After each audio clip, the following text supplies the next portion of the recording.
ternyata sudah terbuka sekarang. Ya, semoga Polda Jabar diberikan kemudahan dalam mengupas habis. Ini mencoreng citra kepolisian kalau benar-benar ini terjadi, ucapan Danu. Sangat-sangat mencoreng seluruh Indonesia. Institusi, teman-teman. Harus diungkap habis seperti itu. Halo teman-teman, apa kabar kalian semuanya di hari Minggu ini? Semoga sehat selalu, panjang umur, banyak rezeki, amin. Teman-teman, kita lanjutkan kembali pembahasan kasus Subang ini. Kemarin sudah kita melihat hasil persidangan, sudah begitu banyak beredar. Baik kesaksian dari 6 anggota polisi menjadi saksi di pengadilan, dan juga kesaksian Danu. Ini yang paling menarik menurutku. Kemarin ketika kita menyimak rekaman-rekaman di channel-channel YouTube, Danu ini begitu ditanya Pak Rohman Hidayat, entah ragu-ragu atau gugup, atau juga mungkin ada yang tidak diingatnya. Tapi kalau menurutku ini sudah begitu gentleman mengakui kesalahan, perbuatan, dan melakukan pemukulan kepada Ibu Tuti dan Amalia. Di sini banyak sebuah analisa yang beredar di publik mengatakan bahwa sebenarnya Danu ini ada motivasi apa sih sehingga membantu untuk mengeksekusi korban. Danu di situ mengatakan kemarin di dalam sebuah persidangan, umur berapa waktu di tahun 2021 atau pas kejadian itu? 21. Nah, ini di masa-masa menginjak remaja, ya bisa saja emosinya tidak terkontrol, atau mungkin di malam itu saking paniknya dan juga ketakutan, karena Danu ini bisa saja menjadi korban selanjutnya, misalkan kalau kabur akan dibantai oleh para pelaku ini, bisa jadi seperti itu. Akhirnya Danu sesudah capek mengatakan hanya duduk di sofa, dan di situ melihat pergerakan-pergerakan yang disebutkannya Pak Yosef, Ibu Mimin, Abi Arigi. Lalu Danu juga ikut menggendong Ibu Tuti jasadnya ke bagasi mobil, dan Danu di sana terus berkeliling, keluar masuk di TKP tersebut. Nah teman-teman, ini ya bisa saja namanya orang panik dan juga ketakutan di malam itu. Akhirnya spontan menurut Danu memukul Ibu Tuti dan juga mempraktekkan atau memperagakan bagaimana cara memukul Amalia. Mengerikan sekali, ini eksekusi dua perempuan diberondong oleh pukulan-pukulan benda tumpul yang begitu mematikan. Contohnya stik golok dan juga golok, ya, ada golok di situ. Nah teman-teman, ini luar biasa. Tapi setelah 2 tahun lebih lamanya, begitu Danu mengatakan banyak tekanan dan juga intimidasi dari adanya oknum yang sudah disebutkan Danu, disinilah kita sudah mengetahui ternyata Danu mengatakan di BAP ketiga mau jujur mengakui perbuatannya, tapi dihalangi dan juga diintimidasi. Atau juga bolehlah ancaman kepada Danu, jangan jujur, jangan mengakui, mungkin seperti itu. Ini kok kebalikan ya? Biasanya kalau orang-orang jahat atau penjahat yang sudah ditangkap, itu sampai gimanain oleh pihak kepolisian itu ya, seperti mungkin Danu digencet atau bagaimana, untuk jujur. Tapi kok ini kebalikan? Menurut keterangan Danu seperti itu, yang saya simak waktu hasil persidangan kemarin. Ya kita kaget tidak kaget sih, karena dari dulu juga sudah mendengarkan ada dugaan oknum-oknum menurut Kombes Pol Surawan seperti itu. Nah, lalu bagaimana tindakan Polda Jabar? Saya melihat sebuah keterangan dan juga konfirmasi ke sana kemari, ingin sekali OOJ ini cepat-cepat ditangkap atau diproses. Karena ini paling sadis teman-teman, yang namanya obstruction of justice, menghalangi titik-titik keadilan. Atau ini kan kedua korban, bayangkan sudah begitu lama sekali kasusnya menggantung. Saya ingin sekali diproses hukum yang seadil-adilnya, hukum yang ada di negara kita ini. Nah, bagaimana Polda Jabar? Polda Jabar akan menelusuri oknum tersebut atau oknum polisi yang mengintimidasi saksi pembunuhan di Subang, yaitu Danu. Danu ini bukan saksi sembarang saksi, tapi dia akan pelaku, melakukan, melihat orang-orang lainnya juga, teman-temannya melakukan. Nah, seperti itu. Nah, kemarin kesaksiannya diintimidasi. Kepolisian Polda Jabar bakal menindaklanjuti cepat, yaitu kesaksian Ramdhanu ini alias Danu saksi kunci dalam kasus pembunuhan Ibu Tuti dan Amalia di Subang, Jawa Barat, yang sudah mengaku di hadapan hakim di persidangan, disaksikan oleh kita semuanya seluruh Indonesia. Rekamannya sudah begitu beredar, mengaku diintimidasi oknum polisi menurut Danu. Sekarang akan diselusuri cepat oleh pihak kepolisian Polda Jabar. Semoga cepat diproses, teman-teman. Ini paling sadis loh. Ketika mendengar, lah kok kebalikan, kadang saya pun heran ya, kadang heran 1000 heran. Kok seperti itu? Ada apa tujuannya? Atau mungkin juga ini dugaan, ada bayaran puluhan miliar sehingga kasus ini jangan sampai terungkap. Kalau benar-benar keterangan Danu seperti itu.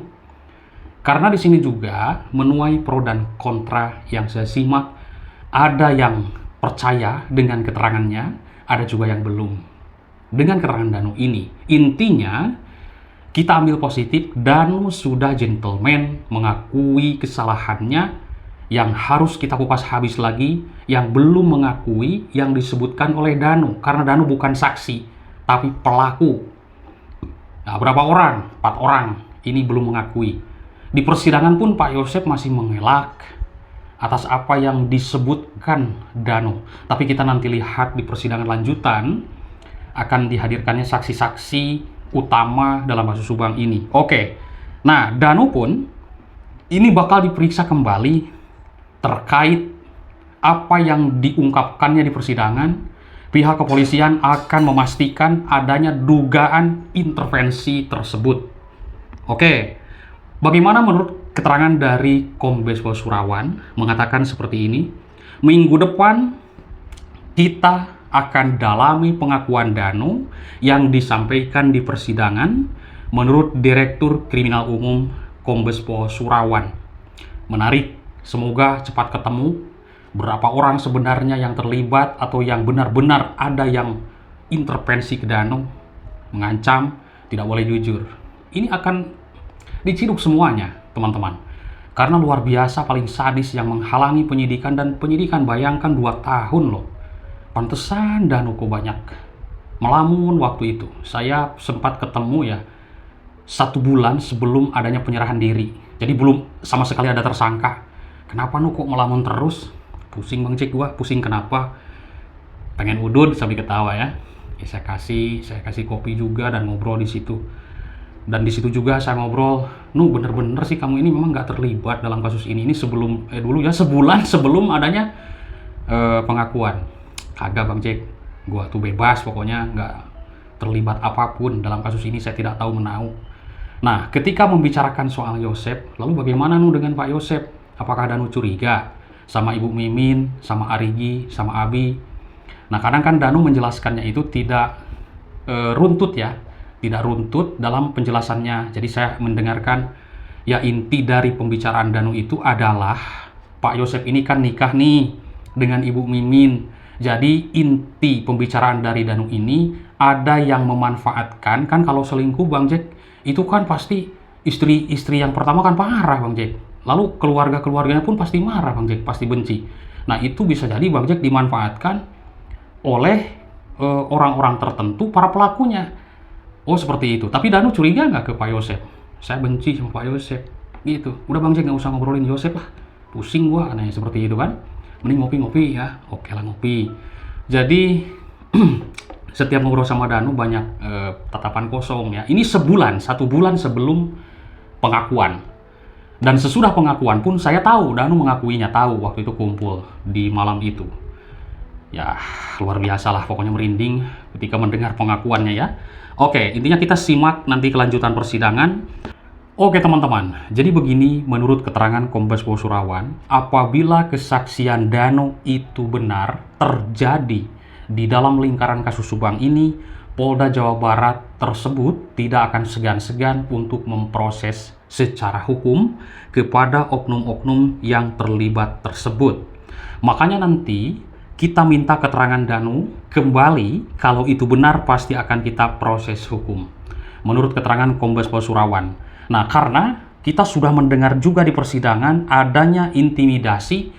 Ini bayangkan Danu di usia mau menginjak remaja mungkin juga belum mengenal tentang hal-hal seperti itu, diintimidasi ya otomatis lah, ya kan? Drop, down gitu, terancam. Kalau benar-benar keterangan Danu ini seperti itu. Oke, Danu mengatakan, saya sempat dibawa berkeliling beberapa kali oleh penyidik Polres Subang dengan maksud mengintimidasi agar saya tidak mengakui dan bicara jujur tentang kasus ini dalam persidangan tersebut. Danu mengatakan seperti itu. Kita sudah menyimak. Nah, lalu Danu juga mengaku dipaksa untuk mencabut berita acara atau BAP ketiga dan diminta membuat pernyataan yang disampaikan dalam BAP itu sebagai kebohongan. Dengan tekanan intimidasi tersebut, Danu terpaksa mencabut BAP. Dulu kita sudah mendengarkan bahwa isu-isu begitu beredar di publik, tidak ditandatangani, sudah ditandatangani. Mungkin di situ teman-teman. Lalu Danu mengatakan itu keterangan bohong. Oh, ternyata sekarang terbuka. Ternyata diintimidasi. Namun Pak Rohman tidak tahu adanya kekerasan terhadap Danu, sudah mengatakan ke publik. Pak Rohman juga kaget, oh ternyata ada kekerasan juga. Pantesan jadi tidak mengakui sudah 2 tahun lebih lamanya. Ternyata sudah terbuka sekarang. Ya, semoga Polda Jabar diberikan kemudahan dalam mengupas habis. Ini mencoreng citra kepolisian. Kalau benar-benar ini terjadi ucapan Danu, sangat-sangat mencoreng seluruh Indonesia. Institusi teman-teman harus diungkap habis seperti itu. Oke teman-teman, Danu juga menyebut beberapa orang penyidik Polres Subang yang ikut mengintimidasinya agar tidak mengungkap kasus tersebut saat dibawa keliling. Jadi Danu ini dibawa keliling, ya kan, main mungkin ke kafe, ke apapun itu, ke tempat-tempat yang tidak dikenal Danu. No, udah lu jangan mengakui, mungkin seperti itu ya. Udah cabut lu keterangan bohong lu itu, gitu, udah gituin gitu kan. Nah, kan Danu ini masih usia remaja, melihat orang-orang keras seperti itu, pastilah drop ya, down. Oke lah, siap, mungkin seperti itu. Nanti kamu kalau misalkan bocor akan bla bla bla lah, pastilah teman-teman. Kalau misalkan benar keterangan Danu dan cepat diungkap oleh Polda Jabar, yang benar-benar ini oknum sudah bikin lama kasus ini. Terima kasih teman-teman, nanti kita lanjutkan kembali pembahasannya. Salam sehat untuk semuanya. Bye-bye.